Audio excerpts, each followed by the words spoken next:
कौन फेरोमैग्नेटिक होगा, ये सब बातें हो चुकी थी, ठीक है। इसके अलावा स्टेबिलिटी की भी बात हो चुकी थी, आयोनाइजेशन एंथैल्पी की बात हो चुकी थी ना, क्वेश्चन भी कराया था मैंने। आयोनाइजेशन एंथैल्पी किसकी हाई होगी किसकी लो होगी कैसे पता करेंगे, अगर वो स्टेबल की तरफ जाएगा तो लो, अगर वो अनस्टेबल की तरफ जाएगा तो हाई, यही बात हुई थी। फिर से ऐसा लग रहा है पूरा बांध दिए, इधर क्या बात हुई थी फिर से सुन लो। मैंने क्या कहा था कि अगर आपको केवल चेक करना है इलेक्ट्रॉनिक कॉन्फ़िगरेशन, इलेक्ट्रॉनिक, इतना पतला क्यों चल रहा है भाई साहब, इलेक्ट्रॉनिक कॉन्फ़िगरेशन आपको चेक करना है। मैंने कहा था अगर अनस्टेबल से कहां जा रहा है, अनस्टेबल से किधर जाएगा, स्टेबल। तो मैंने आपको आपको पता है कैसे पता चल रहा था, कब सिस्टम होगा, जब सिस्टम क्या हो जाए, या तो D0 हो जाए, या तो क्या हो जाए D5 हो जाए, या फिर D10 हो जाए। याद आया, यही तीन बातें थी। तो मैंने कहा था ऐसे केस में ये अनस्टेबल है, ये क्या है स्टेबल है, तो यहाँ पे आयोनाइजेशन एंथैल्पी क्या होती थी, लो होती थी। क्या होती थी, इसको दिमाग में भर लो, इतने से काम हो जाएगा। जबकि इसका जस्ट उल्टा, इसका जस्ट उल्टा क्या होगा, अगर आपको क्या था स्टेबल से कहां जाना है अनस्टेबल, तो क्या हो जाएगा आयोनाइजेशन एंथैल्पी बहुत ज्यादा हाई होगी और आसानी से वो रिएक्शन प्रोसीड नहीं करेगी। याद आया, हमने कुछ एग्जांपल भी दिए, चलो एक बार फिर से करके दिखा दो, याद आ जाएगा, याद आ जाएगा पूरा। लिखो Cr2 Cr+2, Cr+2 और Cr+3, ये तो अलग ही केस हो गया। जल्दी बताओ इन दोनों में आयोनाइजेशन एंथैल्पी किसकी लो होगी, क्वेश्चन ध्यान सुन लेना।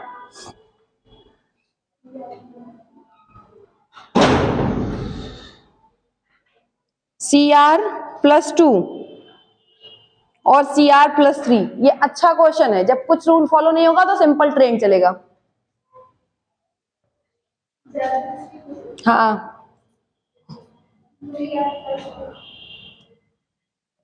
किसकी निकल गया सबका, कैसे पता चला,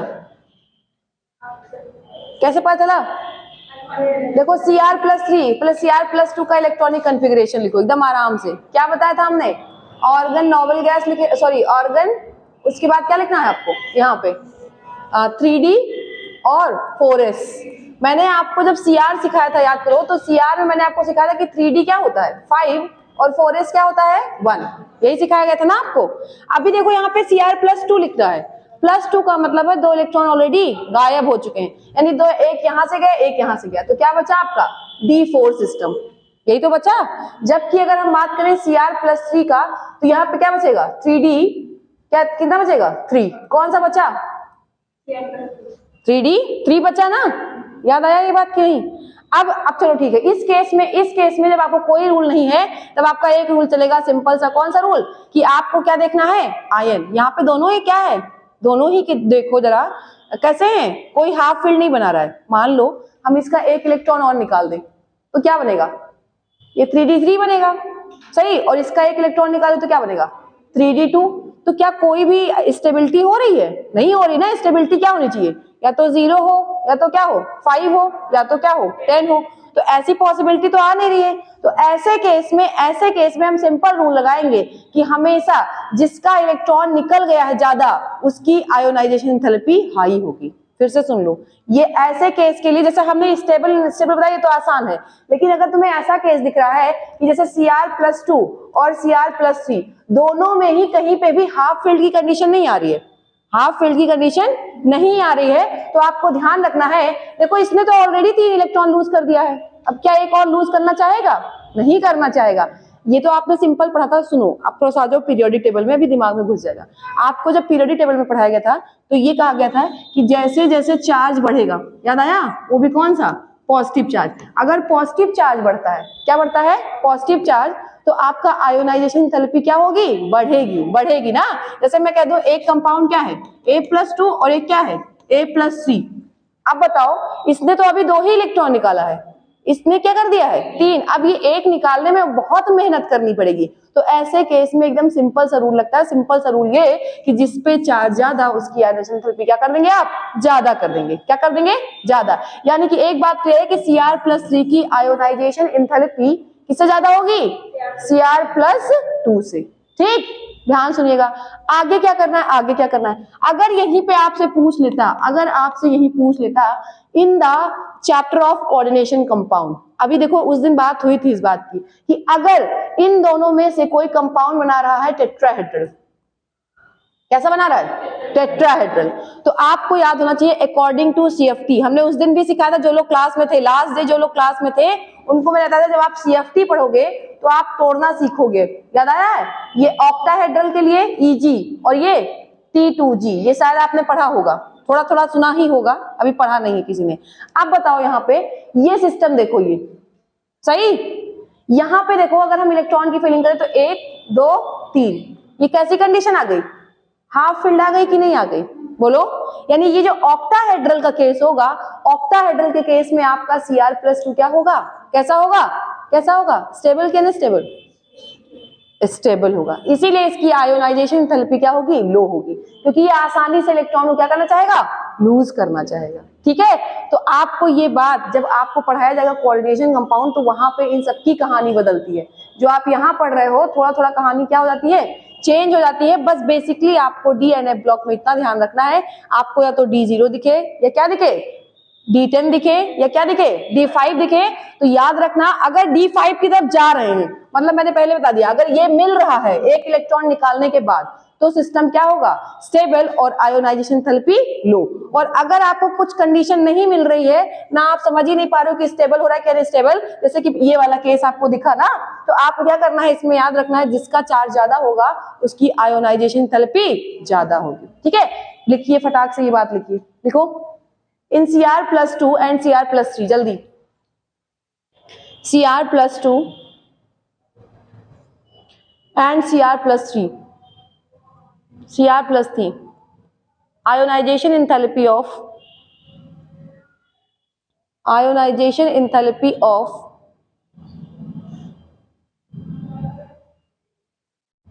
Cr+3 is greater,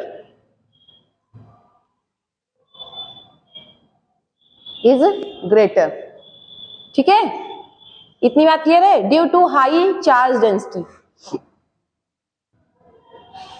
due to high charge density.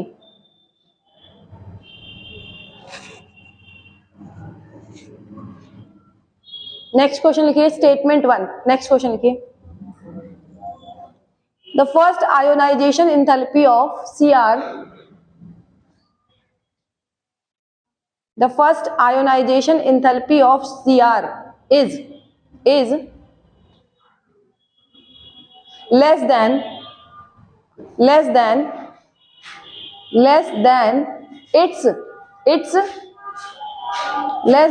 its second ionization enthalpy, less than its second ionization enthalpy।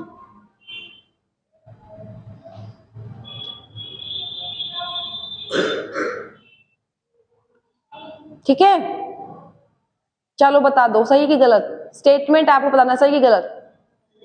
हाँ, फिर से क्या बोला है, स्टेटमेंट क्या बोल रहा है, फर्स्ट आयोनाइजेशन एंथैल्पी ऑफ किसका, Cr, right, is greater than किससे, second ionization enthalpy of Cr। सही की गलत पहले यही बता दो। आओ चेक करो, मैंने कहा पहले Cr का क्या लिखोगे, इलेक्ट्रॉनिक कॉन्फ़िगरेशन, क्या लिखोगे, नोबेल गैस आर्गन, सॉरी यार आर्गन आज Ag पता नहीं क्यों लिख जा रहा सिल्वर, ठीक है, और 3d5 और 4s1। सही, मैंने कहा था जब आपको फर्स्ट चेक करना हो, क्या चेक करना हो, तो आप एक इलेक्ट्रॉन निकाल के चेक करेंगे। आप क्या करेंगे, एक इलेक्ट्रॉन, चलो यहां से देखते हैं एक इलेक्ट्रॉन अगर फर्स्ट बोला है यानी ये बनेगा Cr+1, फर्स्ट का मतलब क्या हो गया, Cr+1 बनेगा, तो क्या बचा यहाँ पे 3d5, क्या बचा 3d5। लेकिन अगर हम सेकंड की बात करें तो क्या बनेगा, Cr+2, यही तो बनेगा, सेकंड का मतलब ये तो है कि Cr+2। अब बताओ क्या बनेगा आपका 3d4, सही, कौन सा स्टेबल है, ये वाला स्टेबल है, ये क्या है, स्टेबल है, सही, यही बोला था ना हमने, ये स्टेबल है, तो क्या इसकी आयोनाइजेशन एंथैल्पी ज्यादा होगी, कम होगी, गलत होगी, मतलब ये बात क्या है, गलत है, लेस देन है, हाँ तब ठीक है, तब ठीक है, अगर लेस देन है तब ठीक है, क्योंकि मैंने कहा था देखो फिर से, अगर इस टेबल की तरफ जाएगा तो एंथैल्पी क्या होगी, कम होगी, ये बात ध्यान रखना है, एंथैल्पी क्या होगी, कम होगी। ठीक, जल्दी करिए, इसको लिख लीजिए, क्योंकि भाई ये तो इस टेबल की तरफ जा रहा है ना, तो ये आसानी से होना चाहेगा, और जितना आसानी से होगा उतना ही कम क्या लगेगी, एनर्जी, उतनी ही क्या लगेगी, कम एनर्जी।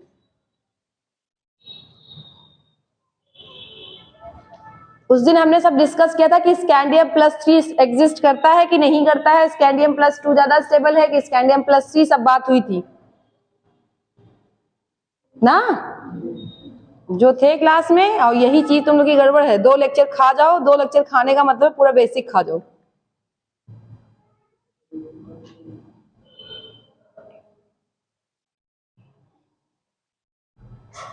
लिखो स्टेटमेंट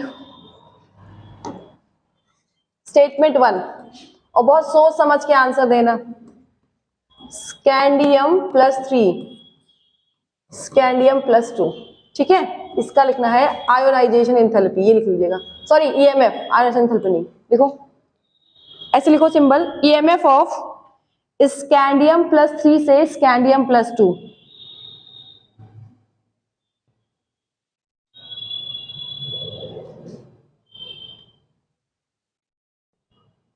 इज पहला पॉजिटिव, दूसरा 0, तीसरा नेगेटिव, नहीं पहला लिखो हाईली पॉजिटिव, यहाँ हाईली भी लिख लेना, और यहाँ पे हाईली यहाँ भी लिख लेना, और चौथा लिखो 1 and 3 बोथ।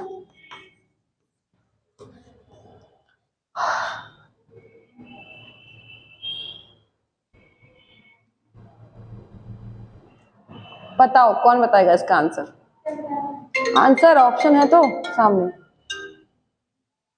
क्वेश्चन लिखा तो है कि ईएमएफ, ये ईएमएफ है, आयोनाइजेशन एंथैल्पी नहीं है। ईएमएफ कहाँ पढ़ी थी, इलेक्ट्रोकेमिस्ट्री में, याद आ रहा है, तो ये ईएमएफ है ना कि आयोनाइजेशन एंथैल्पी। कह रहा है ईएमएफ ऑफ दिस, यानी कि इसका मतलब ये हो रहा है, देखो पहली बात तो स्कैंडियम +3 किसमें कन्वर्ट हो रहा है, स्कैंडियम +2 में, राइट, इतनी बात तो क्लियर है ना। अच्छा अब बताओ ये रिडक्शन हो रहा है कि ऑक्सीडेशन, तो रिडक्शन आपको पता भी, आपको बताया भी गया था कि आपकी एनसीईआरटी में हमेशा स्टैंडर्ड रिडक्शन पोटेंशियल दिया रहता है, क्या दिया रहता है, स्टैंडर्ड रिडक्शन पोटेंशियल, तो ये आपका स्टैंडर्ड रिडक्शन पोटेंशियल है किसका, स्कैंडियम +3 का, क्लियर, ठीक है। कह रहा है क्वेश्चन कि ज्यादा होगा कि 0 होगा कि कम होगा कि क्या, पहली बात तो कभी कभी ऐसा होता है कि आपको कुछ लॉजिक आ रहा है तो बताइए, नहीं आ रहा है तो इसका पहले आपको पूरा बेसिक बताया जाए कि अभी तक आयोनाइजेशन एंथैल्पी अलग थी, कोई ये नहीं जोड़ लेगा कि आयोनाइजेशन एंथैल्पी की तरह काम चलेगा, जल्दी बता दो कौन बोला 0 0 किस पे जा रहा है, कौन कौन 0 पे जा रहा है, एक तो नीट जेई वाले में सब ऐसे आधा लगता है कि 0 आया है तो 0 होगा ऑप्शन ना, हाँ फिर भी बताओ कौन बताएगा, आप सुनो मेरी बात, हमें ईएमएफ यहाँ पे इतना नेगेटिव होगा, और कुछ पता ही नहीं है, लॉजिक नहीं पता, बस आंसर बोले जा रहे हो। जैसे कोई अगर हम पूछे क्यों होगा तो अभी खत्म हो जाओगे तुम लोग, जैसे मैं पूछू 0 क्यों होगा, बस खत्म हो जाओगे, मुझे पता है। तो इसका मतलब ये है कि बस ये एक क्या किया जा रहा है, प्रोबेबिलिटी जताई जा रही है कि हाँ बस ये हो सकता है, बट स्टिल अगर आपको विद रीजन पूछ ले तो आप फंस जाएंगे, राइट। तो एक बात ध्यान सुनो पहले मेरी बात, अगर कोई चीज, फिर से सुन लो, अगर कोई चीज, यहाँ देखो स्कैंडियम +3 है, ध्यान से सुन लेना, यहाँ मैं लिखा दे D0, स्कैंडियम +3 में क्या होगा, D0 ही तो होगा, और स्कैंडियम +2 में क्या होगा, D क्या होगा, D5,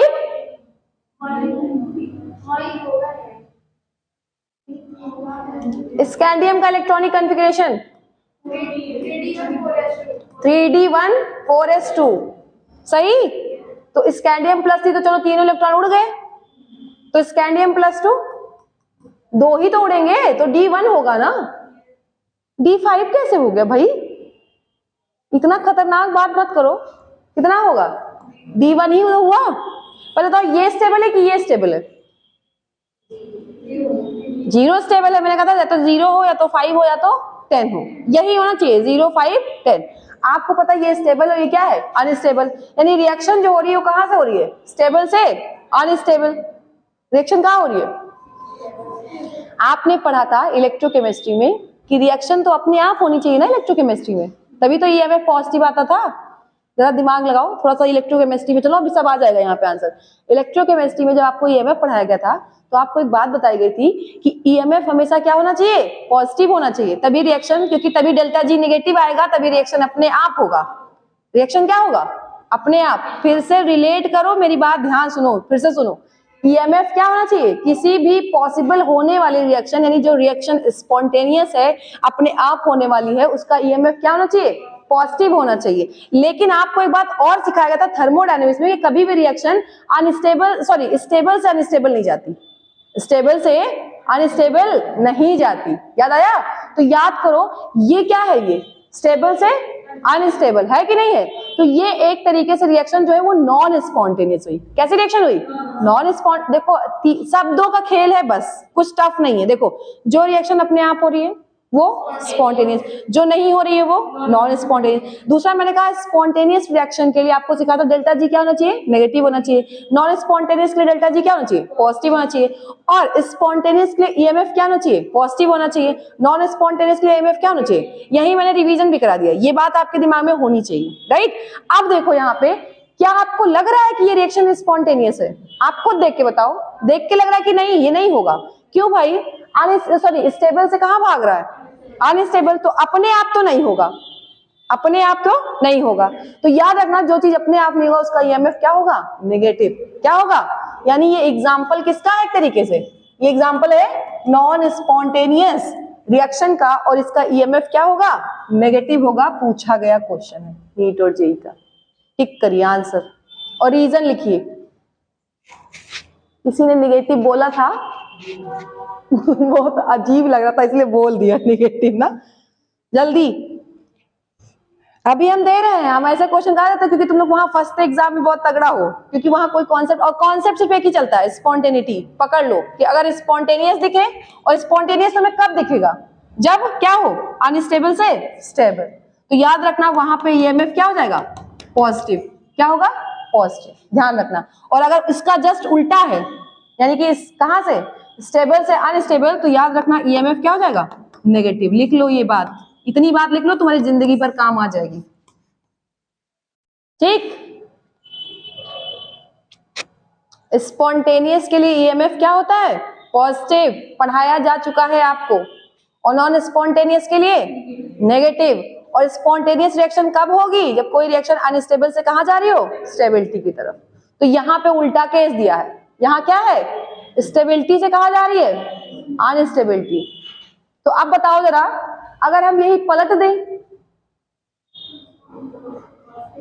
हाँ, तो ईएमएफ क्या हो जाएगा, पॉजिटिव। बस वही दिमाग लगा के रखना, बस वहीं से चेक हो जाएगा। अब तुम जिसका चाहो उसका चेक कर सकती हो, डीएनए ब्लॉक का चेक कर सकती हो। अभी दे रहे दूसरा क्वेश्चन, जल्दी लिखो इसको। हो गया, लिखो ईएमएफ, सेम ऐसे सिंबल बनाओ, ईएमएफ ऑफ स्कैंडियम का नहीं, जिंक का इस बार। ईएमएफ ऑफ जिंक +3 से जिंक +2। हाँ बेटा 3 ही इलेक्ट्रॉन तो थे, D1 तीनों निकल चुके हैं, स्कैंडियम +3 लिखा है, ठीक। इधर जिंक, ये लिखो स्टैंडर्ड ईएमएफ ऑफ जिंक +3 से जिंक +2 लिखो।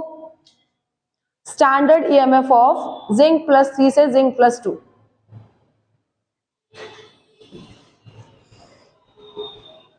ठीक, डन।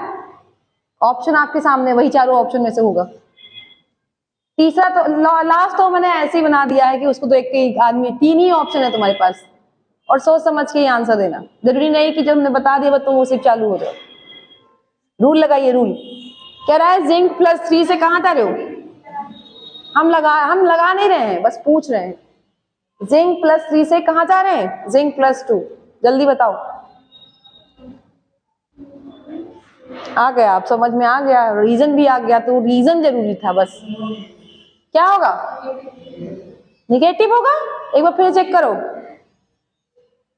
इलेक्ट्रॉनिक कन्फिग्रेशन नहीं लिखोगे, एग्जाम में बैठ के पछताओगे, फिर पता चलेगा। 10 सेकंड लगता है इलेक्ट्रॉनिक कन्फिग्रेशन। चेक करो पहले सही से। जिंक +3 का क्या आया है? D9 होगा ना, और D9 से कहां जा रहा है? D10। तो ये रिएक्शन होना चाहेगी ना अपने आप। 9 से 10 रिएक्शन कैसी है? स्पॉन्टेनियस, अपने आप। तो पॉजिटिव होना चाहिए आंसर। इसका आंसर क्या होगा? पॉजिटिव। लिख लो पॉजिटिव आंसर। अभी इसीलिए तो हम करा रहे हैं कि थोड़ा गलती करो, हो जाएगी गलती, यहीं पे सॉल्व भी हो जाएगी। अगला लिखो, ईएमएफ ऑफ, अभी कुछ कर रही हो क्या? इलेक्ट्रॉनिक कन्वर्जन जिंक +3 लिखो पहले। तुम जिंक तो नहीं लिखी हो, 3 इलेक्ट्रॉन निकालो जिंक से, तो कितना बचा? तो S2 के 2 निकल गए। जिंक का इलेक्ट्रॉनिक कन्फिग्रेशन क्या था पहले बताओ? 3D10, 4s2 ही था शायद, और आगे नोबल गैस ना। तो 3 इलेक्ट्रॉन निकालो, 2 यहां से, एक यहां, क्या बचा? तो तुम्हारा क्यों नहीं बच रहा है? बचा ना 9। और जब 2 निकालोगी तो ऑब्वियसली 2 ही जाएगा बस। बिटिया पहले दिन कहे थे इलेक्ट्रॉनिक कन्फिग्रेशन को खेल लो खूब कस के, नहीं तो फंसोगी पक्का। और ये आयंस के साथ तो पक्का ही खेल लो, बहुत जितना बना पाओ उतना कर लो क्वेश्चन। ठीक, अगला सेम क्वेश्चन लिखो, बस यहाँ पे लिखो Mn+3 और यहाँ पे Mn+2, ये बता देना, मजा आ जाएगा बस। Mn+3, यहाँ Mn+2, Mn+2। अब तुम लोग पकड़ ले गए हो, अगर तुम लोग चाहो तो 2 मिनट में आंसर है।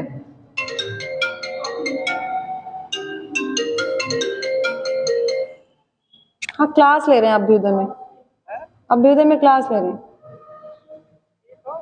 अभी बताते हैं।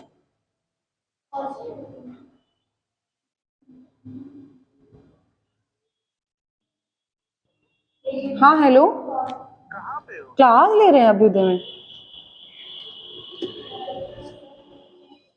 आया पॉजिटिव ना, सबका पॉजिटिव आया, किसी का निगेटिव भी है इसमें? अच्छा जिसका नहीं है शांति से प्यार से वो हाथ उठा दे। नहीं आया?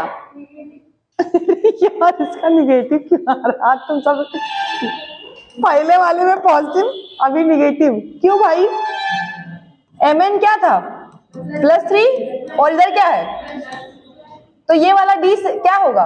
5 होगा ना, और ये क्या है? D4 ऐसे ही दिख रहा है मुझे, तो 4 से कहां जा रही हो? तो वही तो मैं भी कह रही हूँ कि ये स्टेबल हुआ ना, अगर स्टेबिलिटी की तरफ जा रही हो, रिएक्शन क्या होगी? स्पॉन्टेनियस होगी, और स्पॉन्टेनियस का मतलब ईएमएफ क्या हो जाएगा? पॉजिटिव। कारण पूछ रहे तो क्या हो जाएगा यहाँ पे? Half field electronic configuration. कितने लोग को नहीं आया? प्यार से हाथ सही से बता दे, वरना हम अभी एक एक करके पूछेंगे। नहीं आया? कुछ भी नहीं आया? जल्दी जल्दी, 3 क्वेश्चन तो हुए बेटा, इलेक्ट्रॉनिक कन्फिग्रेशन निकालना सीखो, अभी तुम मुझसे मिलके जाओगे। ठीक, चलो लिखो आगे नेक्स्ट पॉइंट। देखो अब तुम्हें हम कुछ चीजें बोल रहे हैं, उसका भी कारण सबका इलेक्ट्रॉनिक कन्फिग्रेशन है, लेकिन तुम लोग बताओगे कारण। पहला क्वेश्चन लिखो ध्यान से, Mn+3 and कोबाल्ट+3, Mn+3 and cobalt, पहला option Mn+3 and cobalt, +3 and cobalt. ठीक, R पहला ऑप्शन स्ट्रॉन्ग ऑक्सीडाइजिंग एजेंट, पहला ऑप्शन स्ट्रॉन्ग ऑक्सीडाइजिंग एजेंट। पहला ऑप्शन क्या लिखा? दूसरा strong reducing agent,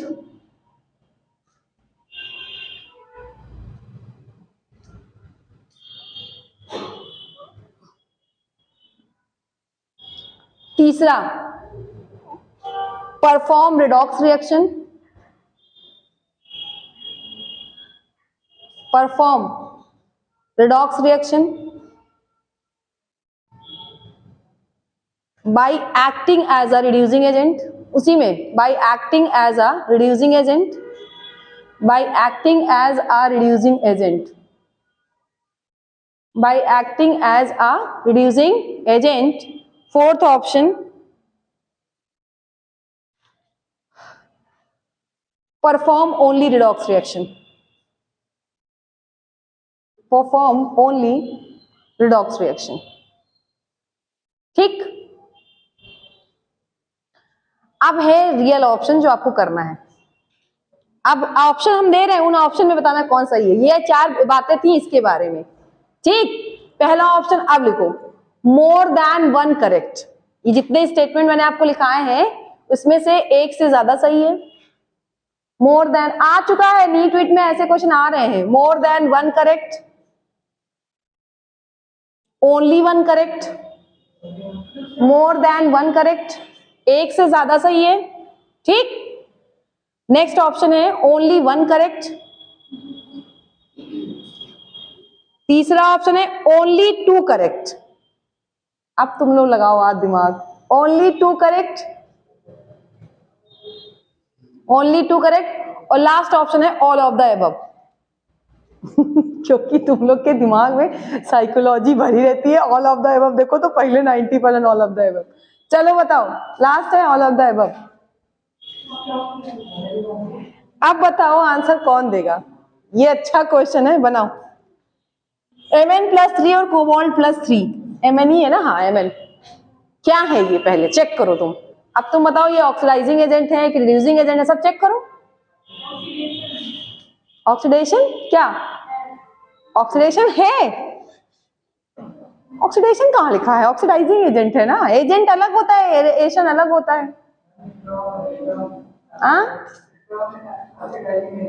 strong oxidizing agent, सब रटा हुआ काम आ रहा है। स्ट्रॉन्ग ऑक्सीडाइजिंग एजेंट है। चलो अगला और भी चेक करो। केवल एक सही, केवल एक सही। पहली बात कौन बोलेगा? हाँ, दोनों सही है, 2 सही है, कितना सही है बेटा? इधर सुनो, अगर ऑक्सीडाइजिंग एजेंट है तो ये बात तो क्लियर है कि वो रिडक्शन में ऑक्सीडेशन रिडॉक्स रिएक्शन में पार्टिसिपेट करेगा। केवल दिमाग की बात है तो रिडॉक्स वाला कहाँ है स्टेटमेंट? चौथा ऑप्शन है ना, तो 2 तो सही हो गए। अब बचे 2 सही, 2 में से एक बचा है कि act as a reducing agent, और थर्ड स्टेटमेंट क्या है कि रिडॉक्स में पार्टिसिपेट करता है, लेकिन किसकी तरह? Reducing agent. तो पहले ही बात गलत है कि रिड्यूसिंग एजेंट जब नहीं है तो पार्टिसिपेट क्या करेगा, यानी केवल 2 सही है। ऑप्शन क्या होगा? Only 2 correct. क्या होगा? एक तो ये स्ट्रॉन्ग ऑक्सीडाइजिंग एजेंट सही, और दूसरा क्या कि रिडॉक्स में ये पार्टिसिपेट करेगा। अब अगर यहीं पे कारण आ जाता, अब लिखो आगे नीचे रीजन, फिर दे रहे हैं तुम्हें इसी में रीजन। रीजन आप लोग पहले थोड़ा सा कोशिश करिए, और रीजन आपका जाएगा इलेक्ट्रॉनिक कॉन्फ़िगरेशन ही जाएगा। जरा चेक करो इलेक्ट्रॉनिक कॉन्फ़िगरेशन, जल्दी चेक करो। Mn+3 का बताओ क्या होगा? D4, और कोबाल्ट +3 का पक्का? कोबाल्ट +3 6 ही जाएगा। Rn+2, हाँ ठीक है, हाँ हाँ ठीक है। इधर देखो, इधर ये क्या बोल रहा है, ध्यान सुन लेना पहले मेरी बात। इधर ऑक्सीडाइजिंग एजेंट क्या होते हैं बेटा?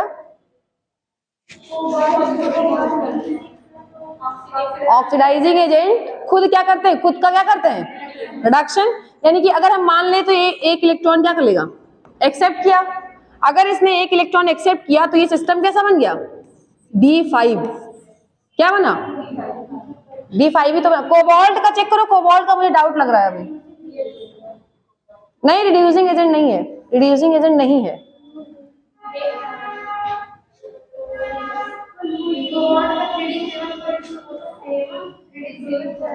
कोबाल्ट +3 है क्या? क्वेश्चन तो यही था और आंसर भी सही था।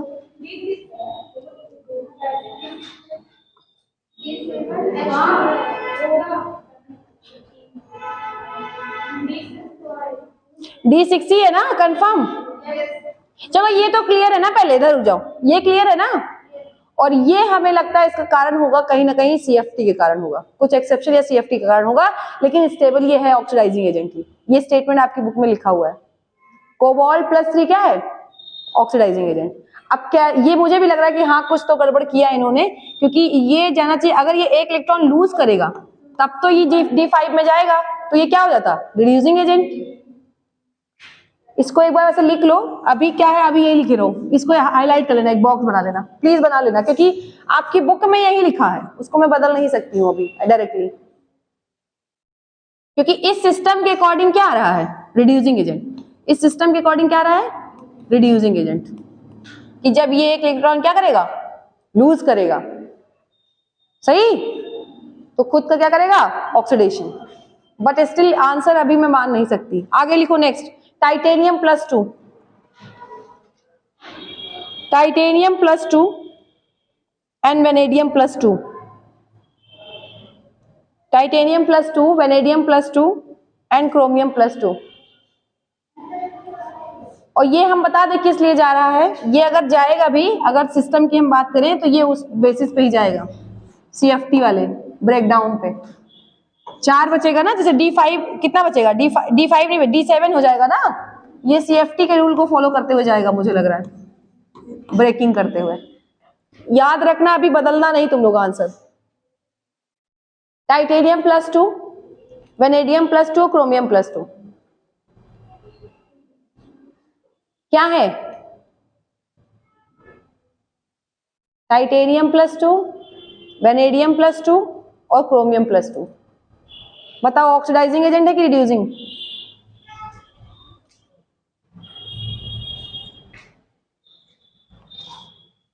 क्या क्या दिया हमने? टाइटेनियम +2, वेनेडियम +2, बताओ भाई ये क्या होंगे? पहले इनका इलेक्ट्रॉनिक कॉन्फ़िगरेशन चेक करो। टाइटेनियम में क्या होगा? D2 होगा शायद, इसका D2 सिस्टम होगा ना, और इसका क्या होगा?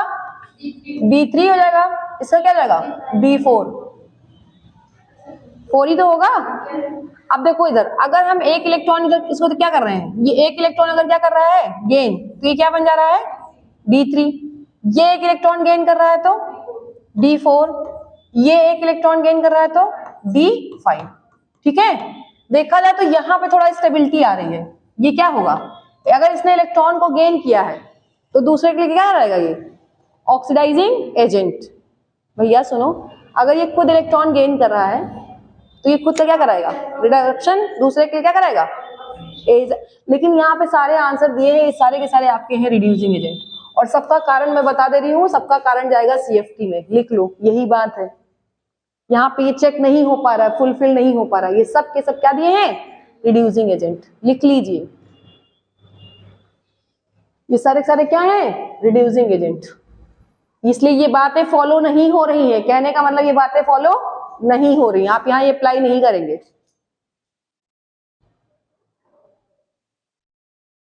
ठीक, वरना फंस जाएंगे। और इसका कारण हम बता दे रहे हैं, इसका कारण वही है, जब लिगेंड आएगा इसके पास CFT इसको ब्रेक डाउन करने के लिए, तो सिस्टम देखा जाता है। जैसे यहां से देखो, अगर D2 है तो कल उस दिन हमने सिखाया था EG वाले में, याद करो, 2 नीचे रहेगा, 1 2, ये भी स्टेबल हुआ कि नहीं हुआ? EG की वजह से। D3 है, ये किसमें स्टेबल होगा? 1 2 3 दिखा 3 वाले में। थोड़ा सुन लो पहले फिर से, जो नहीं थे उस दिन।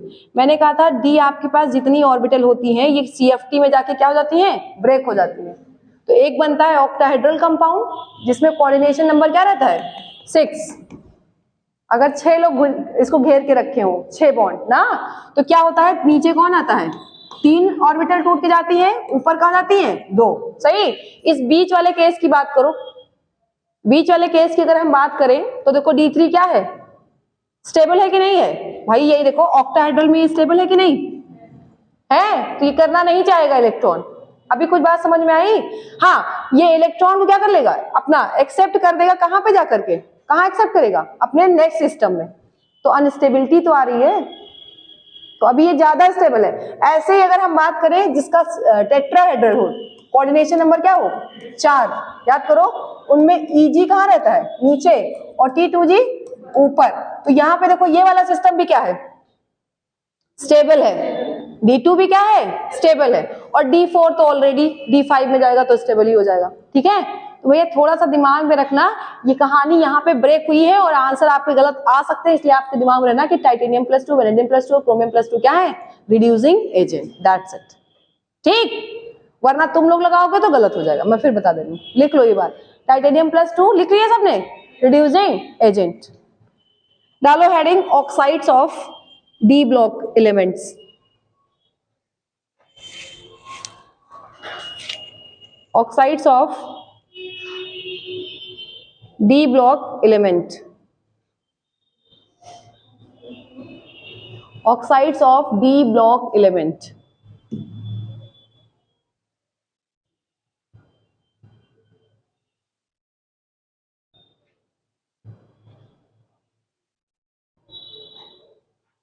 पहली बात लिखो MO टाइप ऑक्साइड। MO समझते हो, M जो है वो मेटल होगा, M जो होगा वो क्या होगा, मेटल, वो क्या होगा, ऑक्सीजन।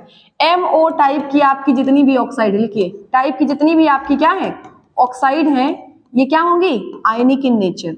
वेरी इंपॉर्टेंट, कैसी होंगी, आयनिक नेचर की। ठीक है, आयनिक नेचर। क्यों, क्योंकि मेटल का जो ऑक्सीडेशन स्टेट होगा वो लोअर होगा। मेटल का ऑक्सीडेशन स्टेट क्या होगा, लोअर। ये बात ध्यान रखिएगा, मेटल का ऑक्सीडेशन स्टेट अगर लोअर है, यानी कि +2 लोअर सबसे है कि नहीं है, तो वो आपकी जितनी भी ऑक्साइड्स वो क्या है, आयनिक इन नेचर। नेक्स्ट पॉइंट लिखो, स्कैंडियम। स्कैंडियम ऑक्साइड एग्जिस्ट नहीं करता, बता चुके हैं, क्योंकि स्कैंडियम +2 ही एग्जिस्ट नहीं करता। स्कैंडियम ऑक्साइड एग्जिस्ट नहीं करता, क्योंकि स्कैंडियम +2 एग्जिस्ट नहीं करेगा। कारण मैं बताई थी उस दिन ना, कि अगर आपको कभी पूछा जाए कि स्कैंडियम +2, ये +2 ऑक्सीडेशन स्टेट शो नहीं करता, इसीलिए स्कैंडियम ऑक्साइड एग्जिस्ट नहीं करेगा। ठीक, नेक्स्ट पॉइंट लिखो, as number of oxygen increases, as number of oxygen increases, acidic character of these oxides also increases। ये बात हो चुकी है पहले भी। number of oxygen increases, acidic character of these oxides increases, these oxides increases। ठीक है, आपको मैंने बताया था, शायद याद हो, वेनेडियम पेंटाऑक्साइड, एक दिन बात हुई थी इस बारे में ना। आप देखो कितना ऑक्सीजन है यहाँ पे, पहली बात तो 5 है, एक तो ये, दूसरा मैंने आपको पता था +5, याद आ रहा है, मैंने कहा था जैसे जैसे, ये बात दो जगह से कनेक्ट होती है, जैसे जैसे ऑक्सीडेशन नंबर इंक्रीज करेगा, सही, आपको याद होना चाहिए कि सेंट्रल मेटल का अगर क्या नहीं इंक्रीज हो रहा है, ऑक्सीडेशन नंबर अगर बढ़ रहा है तो एसिडिटी बढ़ेगी, एसिडिटी बढ़ेगी। तो बात तो वही आ रही है, देखो जैसे जैसे ऑक्सीजन बढ़ेगा, ऑक्सीजन बढ़ेगा तो ऑक्सीजन क्या चार्ज रखेगा, नेगेटिव का, तो उतना ही तो पॉजिटिव चार्ज किस पे डेवलप होगा, मेटल पे भी तो होगा। सोच के देखो, सही। तो याद रखिएगा फिर से मेरी बात, चाहे ऑक्सीजन बढ़े और चाहे ऑक्सीडेशन नंबर बढ़े, आपका एसिडिक कैरेक्टर क्या होगा, बढ़ेगा। तो लिख लीजिए ये एसिडिक नेचर की होती है।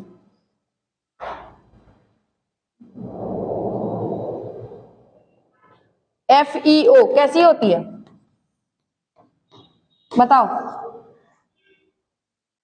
FeO एसिडिक होगा कि बेसिक होगा,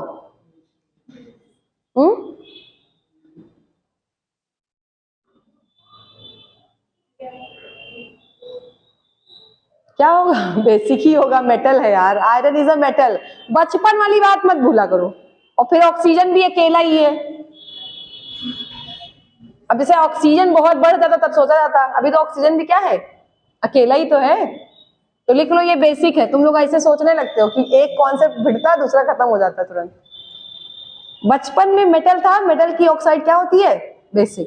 अब हम लिखा दे रहे हैं, तुम्हारे लिए आसान हो जाएगा, लिखो +2 और +1 और +3, लिख लो जल्दी से, +2 +1 +3।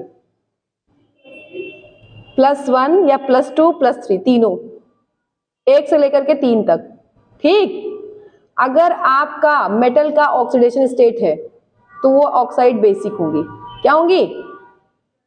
लिख लीजिए, मेटल की ऑक्साइड कैसी होंगी? Basic. +1 +2 +3 oxidation state of metal, oxidation state of metal. ठीक है, तो ऑक्साइड्स कैसी होंगी? बेसिक।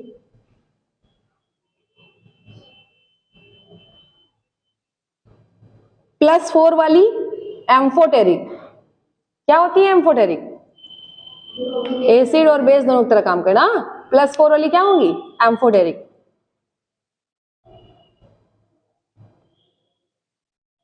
ठीक, +5 हो गया। आगे +5 +6 +7 +8,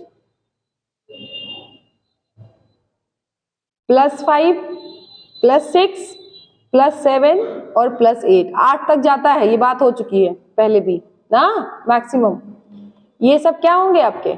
एसिडिक इन नेचर। लिख लीजिएगा, एसिडिक इन नेचर।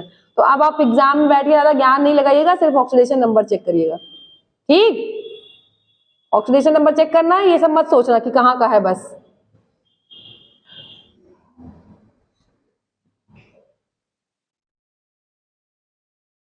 चलो हेडिंग KMnO4। क्या है KMnO4? नाम बता दो। हाँ, तो बस हेडिंग डाल लो, पोटेशियम परमैंगनेट। किसी को प्रिपरेशन वगैरह आती है? ये सब तो टॉपिक पहुंचते पहुंचते हम लोग खत्म हो जाते थे ना। कभी कभी ऐसे लगता है कि KMnO4 K2Cr2O7 आया तब तक खत्म। हाँ, वो बहुत रटी गई थी रिएक्शन ना। वो तो तुम एग्जाम में भी पहचान लोगे, ऑप्शन रहता है, नो डाउट। ऐसा नहीं कि बहुत टफ इससे आता, लेकिन आपको जानना चाहिए। लिखो KMnO4 पोटेशियम परमैंगनेट। KMnO4 को क्या कहते हैं? और जरा हमको पोटेशियम मैग्नेट का फॉर्मूला बता दो। पोटेशियम मैग्नेट का फॉर्मूला। अच्छा, तो KMnO4 पोटेशियम परमैंगनेट है, तो फिर वही हो जाएगा क्या? O4 ऑलरेडी O2 कर दें। क्लीन करो हैं, इधर देखो। मैंने आपसे पूछा है KMnO4, ये तो आपको पता है। क्या नाम है इसका? पोटेशियम पर मैग्नेट। ठीक है, मेरा क्वेश्चन ये है, नहीं मैं बताऊंगी नहीं। पोटेशियम मैग्नेट का फॉर्मूला बताओ।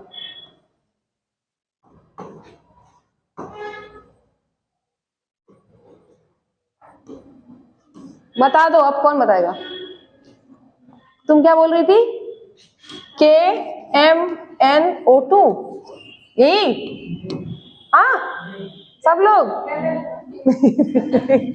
वो उसने हार मान लिया। अब बताओ। हाँ, अभी गूगल करा रहे, रुको, अभी गूगल कराते हैं। यही दिक्कत है तुम लोग को, अपने ब्रेन का यूज ही नहीं करना। इधर K2MnO4 लिखो।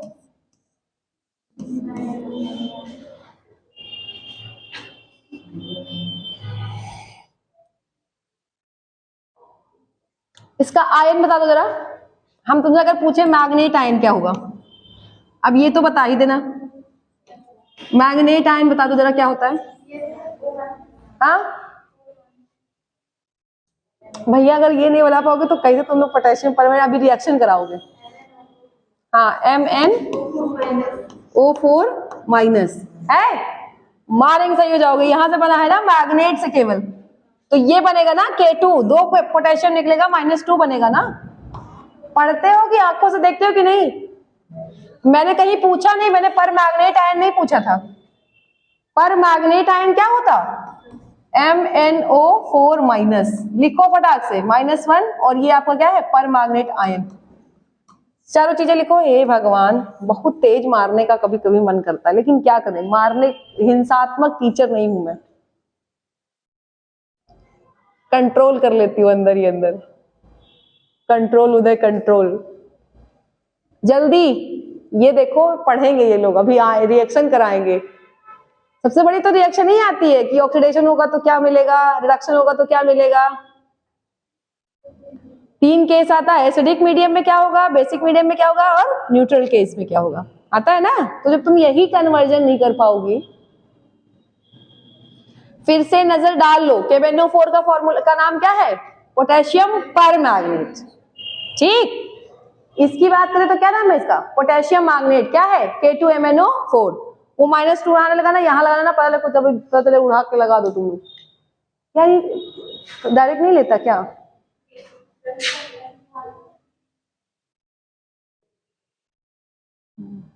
ठीक है, क्लियर, इतनी बात क्लियर है, पक्का मान ले, आप याद होना चाहिए।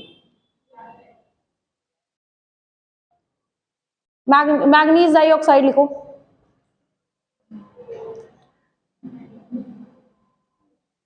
मैग्नीज डाइऑक्साइड, ये तो लिख ही सकते हो यार।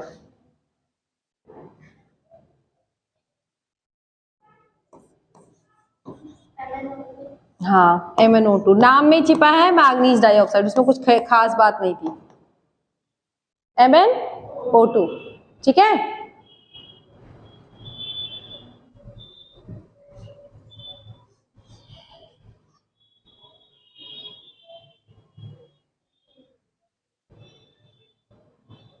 अब एक स्टेटमेंट लिखो, और बहुत खतरनाक स्टेटमेंट लिखो, पोटेशियम मैग्नेट और ब्रैकेट में, और ना करो, ब्रैकेट में लिख लो, पोटेशियम मैग्नेट, ब्रैकेट में लिखो manganate ion, manganate ion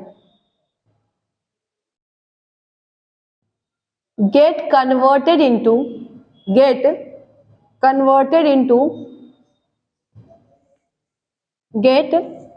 manganate ion लिख लिया ब्रैकेट में, get converted into परमैग्नेट ion, get converted into परमैग्नेट ion in acidic medium, in acidic medium, in acidic medium।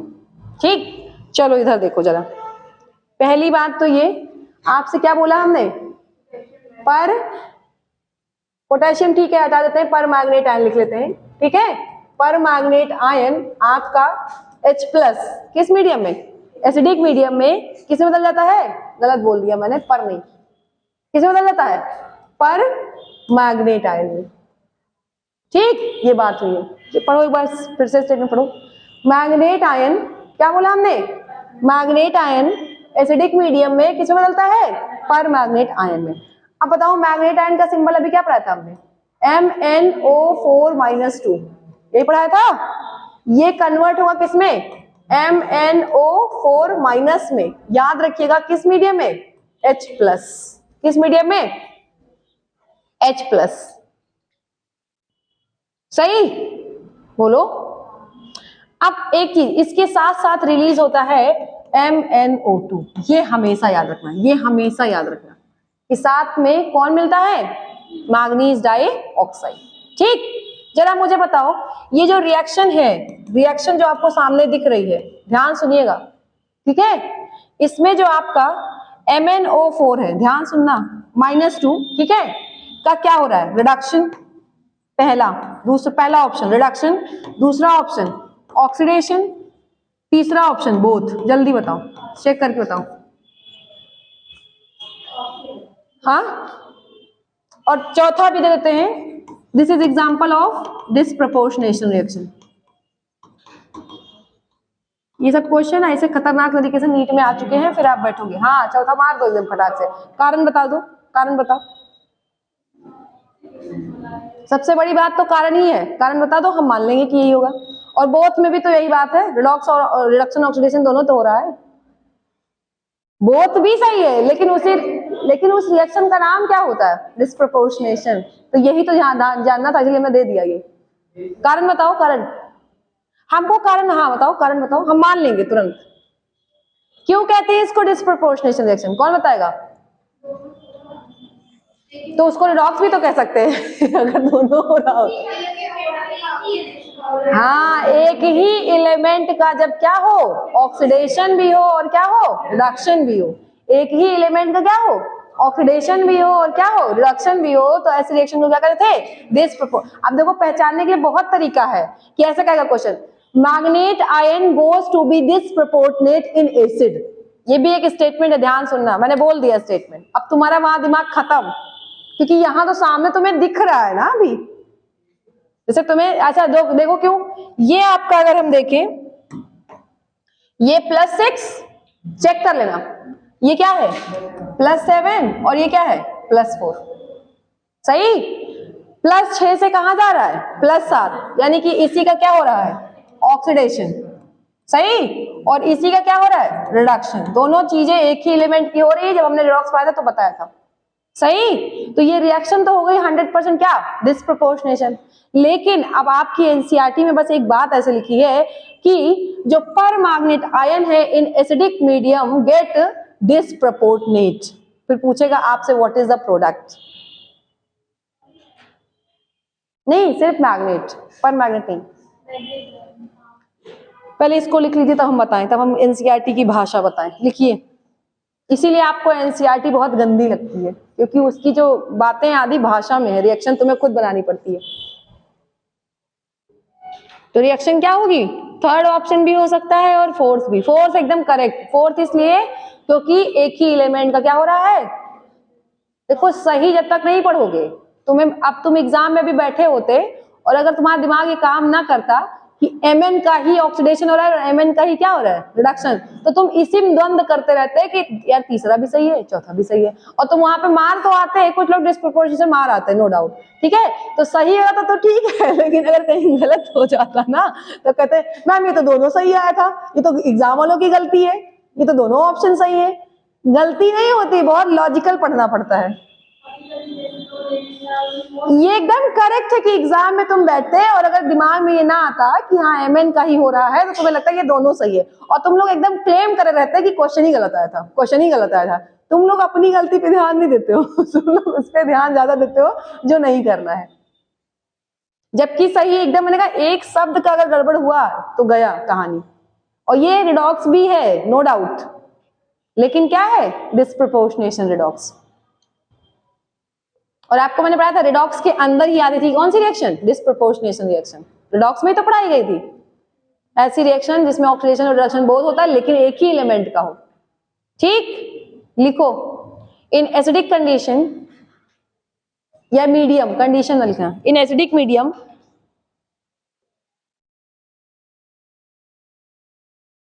Manganate ion, in acidic medium manganate ion disproportionate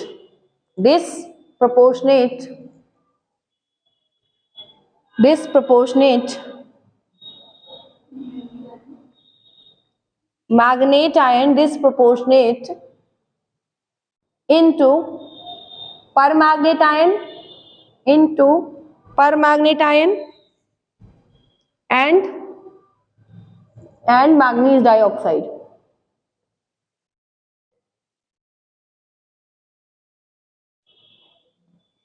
और ये दिखाई देता है आपको, ध्यान रखिएगा, कलर से। रिएक्शन कैसे पता चलती है, कलर से। लिख लो, मैग्नेट आयन का कलर होता है ग्रीन और उसका होता है पर्पल। ये आपने देखा भी होगा लैब में, KMnO4 कैसा होता है, पर्पल कलर का। हाँ लिख लीजिए, ये कैसा है, कुल मिला के ग्रीन याद रखना, चाहे डार्क है चाहे लाइट है, ठीक।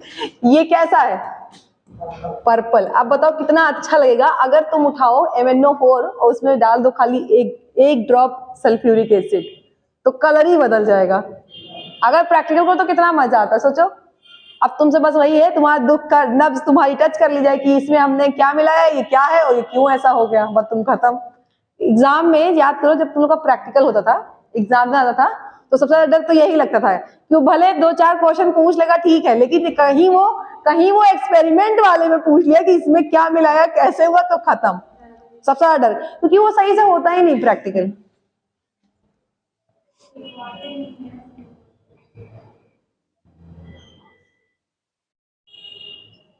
MnO2 का दूसरा नाम कोई बताएगा, MnO2 का दूसरा नाम, मैग्नीज डाइऑक्साइड का। ये एक और है, Mn की और है, हाँ पायरोलोसाइट, लिख लीजिएगा। Pyrolusite, pyrolusite.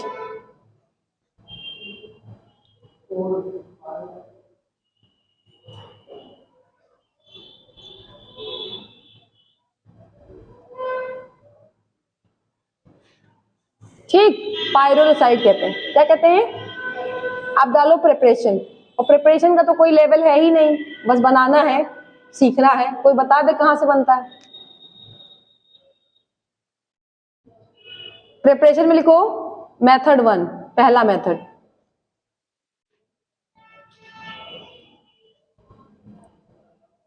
Bye oxidation of pyrolusite.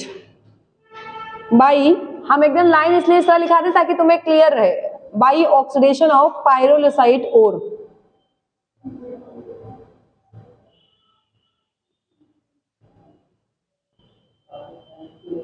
Pyrolusite ore with fused potassium hydroxide, with fused potassium hydroxide. ठीक, तो अब सुनो, डायरेक्ट हमको नहीं मिलेगा इसमें। अभी जब तुम ये स्टेप कराओगी, क्या कराया तुमने पहले? पायरोलुसाइट है, पायरोलुसाइट का आप क्या करा रहे हो? ध्यान से सुनना पहले। ऑक्सीडेशन, क्या करा रहे हो? ऑक्सीडेशन किसकी प्रेजेंस में? KOH, वो भी किस फ्यूज्ड। ठीक, ओके। तो तुमको मिलेगा यहाँ पे पहले क्या मिलेगा? मैग्नेट, यानी कि K2MnO4। क्या मिलेगा? लिख लो फटाक से। पहले आप पहले स्टेप में आपको क्या मिल रहा है? पोटेशियम मैग्नेट, पर नहीं, पोटेशियम मैग्नेट। K2 वाला मैग्नेट है और K वाला पर मैग्नेट है। पर मतलब एक होता है, पर बच्चा मतलब क्या? एक बच्चा ना। तो पोटेशियम अगर एक है तो पर, याद रखना, और अगर क्या है? दो है तो सिर्फ मैग्नेट। कर लिया?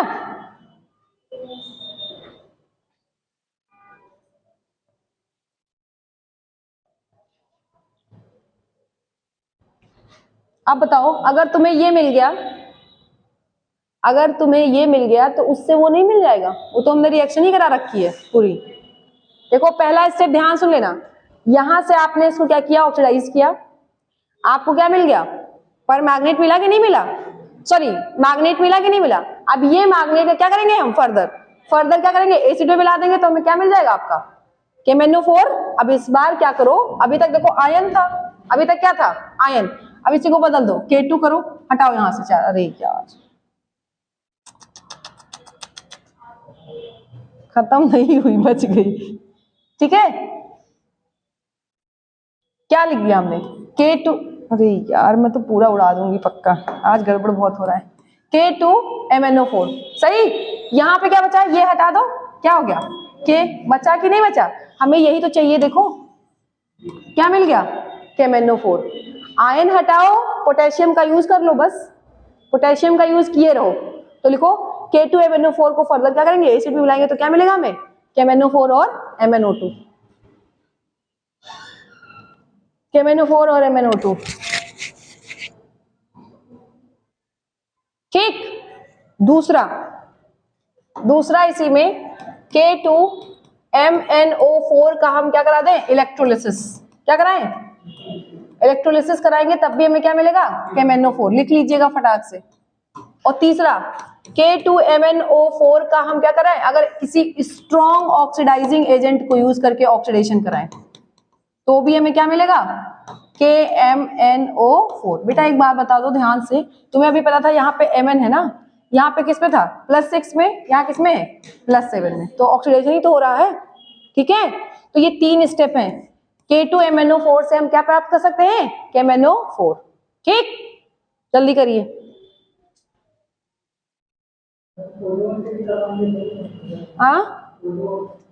हाँ, ओजोन से भी मिलेगा। स्ट्रॉन्ग ऑक्सीडाइजिंग एजेंट होना चाहिए।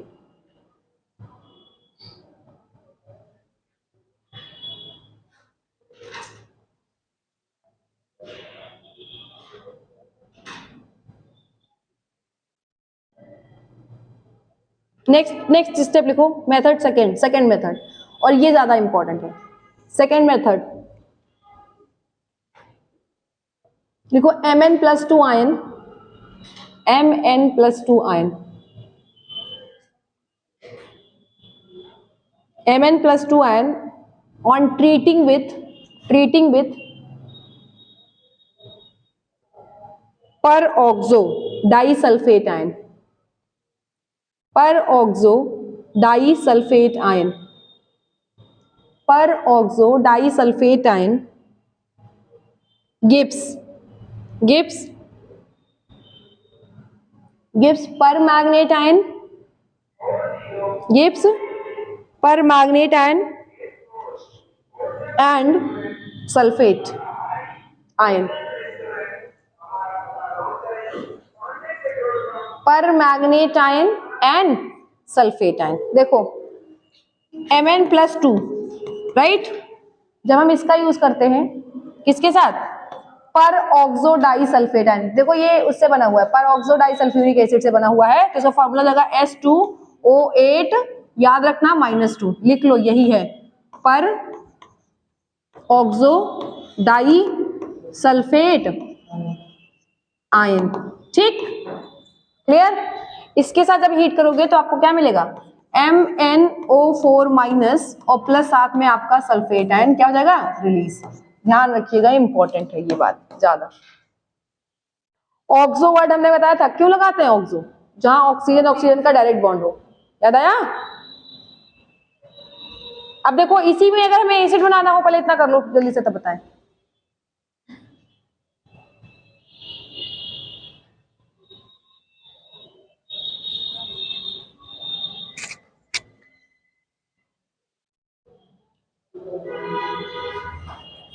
हो गया। अगर मान लो यहीं पे हम यूज कर लेते हैं H2, ये हटा दें, ये क्या हो जाता, पर ऑक्सो डाइसल्फ्यूरिक एसिड हो जाता, और तो यहाँ पे क्या मिल जाता, H2SO4, तो क्या मिल जाता है यहाँ पे, सल्फ्यूरिक एसिड। बस ये बातें सेम रहेंगी, ठीक, क्लियर है। और जब तक आपको पोटेशियम नहीं दिखेगा तब तक आप के नहीं लगाएंगे, इसीलिए वहां पे पहले के यूज किया गया था, फिर क्या किया गया है, पोटेशियम से, याद रखिएगा। और जब ये आयन बन गया तो आयन से आगे कंपाउंड बनाना तो आसानी है, बात तो वही है ना, ठीक। इतनी बात क्लियर है। 2 मिनट रिवीजन करो जो आज हमने पढ़ाया पहले।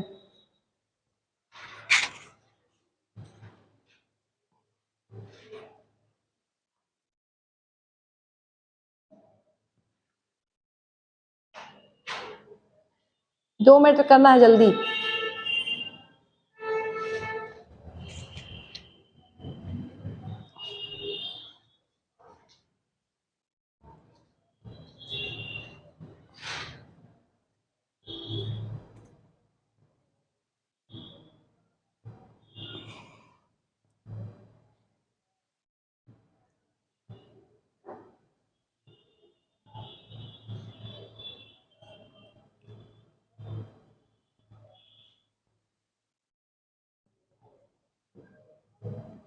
हो गया हो तो बताओ,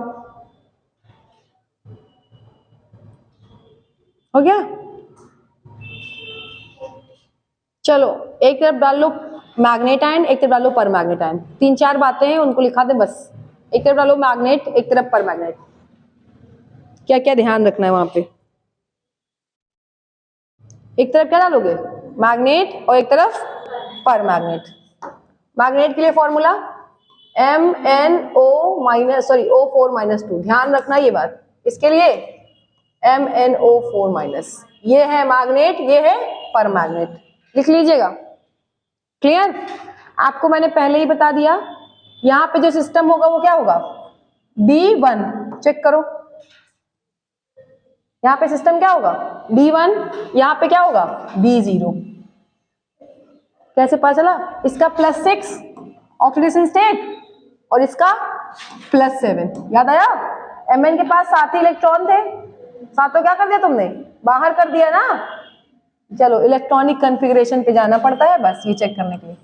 फिर से देखो Mn की क्या लिखी थी, नोबेल गैस 3D5 4s2 था ना, +7 का मतलब पूरा गायब, तो D क्या बचा, 0, ये +7 के लिए सही, और +6 के लिए 2 यहां से गया, मतलब 4 यहां से गया, तो क्या बचा, D1 ही तो बचा।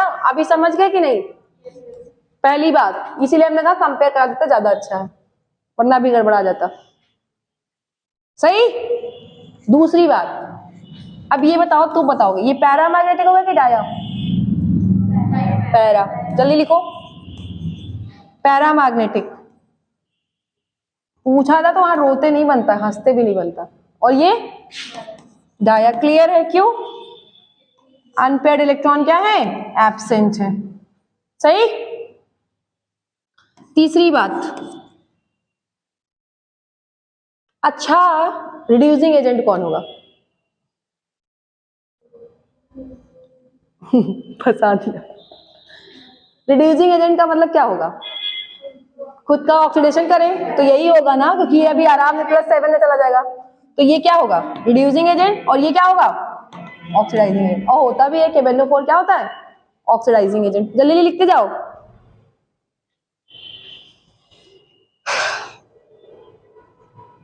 सही।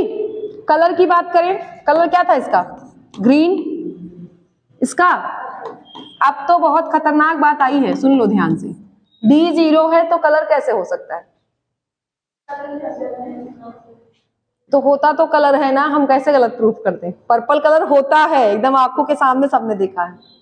कारण सुन लो ध्यान से। यहाँ पे अगर तुमसे रीजन पूछेगा तो आप पढ़ते थे पहले कारण पढ़ते थे डी ट्रांजिशन। याद आ रहा है भाई? डी ट्रांजिशन का मतलब है डी में एक इलेक्ट्रॉन है, वही क्या हो रहा है? ऊपर नीचे कर रहा है, तो डी ट्रांजिशन। यहाँ पे ये रीजन नहीं होगा। यहाँ पे होता है मेटल चार्ज लिगेंड।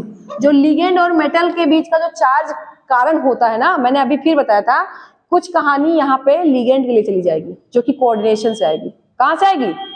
तो यहाँ पे क्या है, जो भी इसके Mn के पास जो भी लगा, जैसे ऑक्सीजन लगा है, जो इसके पास लिगेंड है ना, जैसे ऑक्सीजन क्या हो गया? इसका लिगेंड हो गया। तो जो इसके पास लिगेंड है उसमें इलेक्ट्रॉन के एक्सचेंज के कारण क्या होता है? क्या होता है? यहाँ पे कलर होता है। और सुन लो, यहाँ पे कलर होता है ड्यू टू किसकी वजह से? D transition. यही सब फंसाने वाला क्वेश्चन है। इसका कारण क्या होगा? अगर सुनो मेरी बात, डी ट्रांजिशन कुछ नहीं होता। जैसे देखो 3D में आपके कोई इलेक्ट्रॉन है, वो जंप करके कहाँ चला गया? 4D में। तो अगर ये विजिबल रेंज में आ रही है एनर्जी, तो हमको दिखाई देगी कि नहीं देगी? हुआ ना? ऐसे उल्टा सोचो, यहां से वापस आ गया, और अगर यहां से जो एनर्जी निकल रही है वो भी क्या है? विजिबल रेंज में आ रही है, तो हमको कलर दिखेगा कि नहीं दिखेगा? तो इसी को कहते हैं जब डी से डी कहाँ कूद के जा रहा हो इलेक्ट्रॉन, तो उसे कहते हैं डी ट्रांजिशन। कोई खास बात नहीं है अभी, ठीक? तो यहाँ पे एक्चुअली सुनो पहली बात, डी ट्रांजिशन होने के लिए इलेक्ट्रॉन तो होना चाहिए डी में। जैसे तब हम लोग क्या पढ़ते थे? अनपेयर्ड इलेक्ट्रॉन है तो वो कलर शो करता है, तो वो डी ट्रांजिशन के कारण। अभी बात समझ में आई कि नहीं? जबकि जब इलेक्ट्रॉन ही नहीं है तो डी ट्रांजिशन कहाँ होगा? तो याद रखना, ऑप्शन में मिलेगा जरूर, मेटल लिगेंड चार्ज, या जो भी है मेटल चार्ज लिगेंड, ऐसा ही कुछ कॉन्सेप्ट होगा। क्लियर? लिख लो, बहुत इंपॉर्टेंट है, वरना तुम लोग तो एकदम हम पक्का बता दे रहे हैं, डीएनए ब्लॉक देख करके डी ट्रांजिशन ही मारा जाता है आंसर। और ये रटा रहता है कि कलर होता है ड्यू टू डी ट्रांजिशन। मतलब नहीं डी ट्रांजिशन से क्या होता है। और डी ट्रांजिशन एक्चुअली में यही होता है, यहां से इलेक्ट्रॉन जंप करके जा सकता है। ठीक? इतने में कोई डाउट? सामने सामने दिख रहा है डिफरेंस? ज्योमेट्री दोनों की टेट्राहेड्रल, लिख लो। दोनों की ज्योमेट्री क्या है? टेट्राहेड्रल।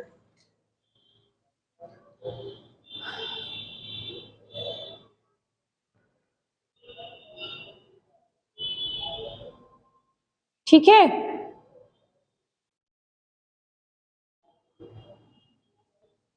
अच्छा ये बताओ, जो इलेक्ट्रॉन है वो लिगेंड से मेटल की तरफ जाते हैं कि मेटल से लिगेंड की तरफ? क्वेश्चन ये, इलेक्ट्रॉन जो होते हैं वो लिगेंड से मेटल की तरफ जाता है कि मेटल से लिगेंड की तरफ? लिगेंड से मेटल। तो यहाँ थोड़ा सा ध्यान रखना, मैंने पहले मेटल लिख दिया है, उसको लिगेंड ध्यान रखना बस। कुल मिलाके लिगेंड इलेक्ट्रॉन देता है। CFT याद कर लो, लिगेंड निगेटिव। अरे यार एक बात बताओ, ऑक्सीजन कैसा है? तो इलेक्ट्रॉन किसके पास ज्यादा है? ऑक्सीजन के पास ना। तो इलेक्ट्रॉन कौन देगा मेटल को? ऑक्सीजन ही तो देगा। तो याद रखना, ये लिगेंड से मेटल जाता है, ये बात ध्यान रखना। इलेक्ट्रॉन कहां से जाता है? ये बात आपको उसमें पढ़ाई जाएगी कोऑर्डिनेशन में। अभी बताओ, इतनी बात क्लियर है कि नहीं?